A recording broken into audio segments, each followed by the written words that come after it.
সকলকে বলবম জানাইছো।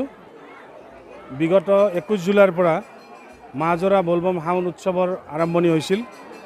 এই দৰঙা মেলা ভাৰত ভূটান সীমান্তৱৰ্তী পাহাৰৰ টিলাত অৱস্থিত পাগলাওবা শিৱ মন্দিৰৰ প্ৰাংগণত এই হাউন মহোৎসৱটি এমাহজোৰা কাৰ্যসূচীৰে আমি পালন কৰোঁ প্ৰতি বছৰে।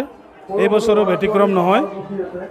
অসমৰ বিভিন্ন প্ৰান্তৰ চুকে কোণৰ পৰা বহুতো ভক্ত সমাগম ইয়াত ঘটে, কাৰণ এই পাগলাওবা শিৱ মন্দিৰটোৰ এটা মান্যতা আৰু প্ৰভাৱ আছে। তাৰ বিশ্বাস লৈয়ে অসমৰ বিভিন্ন অঞ্চল গাঁৱৰ পৰা ভক্তসকল আহি আমাৰ ইয়াত জল অৰ্পণ কৰে। আৰু আজিৰ দিনটোত 22 আগষ্টৰ দিনটোত আমি সামৰণি অনুষ্ঠানৰ আয়োজন কৰিছিলোঁ, আৰু এই আজিৰ এই সামৰণি অনুষ্ঠানত প্ৰায় 20-25 হাজাৰ ভক্তৰ সমাগম ইতিমধ্যে ঘটিছে।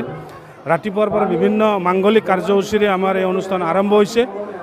এই মন্দিৰটোৰ যিটো মহত্ব তাক লৈ অসমবাসীয়ে যিদৰে পাগলাওবা শিৱ মন্দিৰক আদৰি লৈছে বা বিশ্বাস কৰিছে, তাৰ প্ৰতি আমি সঁচাকৈ আনন্দিত।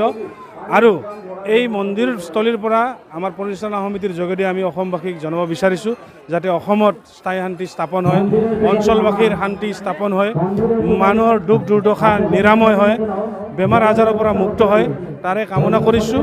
আৰু প্ৰতি বছৰে আমি ভক্তসকলক এনেদৰে পাগলা বাবাৰ প্ৰতি যিটো মৰম আৰু শ্ৰদ্ধা যাতে বৰ্তাই ৰাখে, তাৰ বাবে আমি আটাইকে অনুৰোধ জনাইছোঁ। ধন্যবাদ।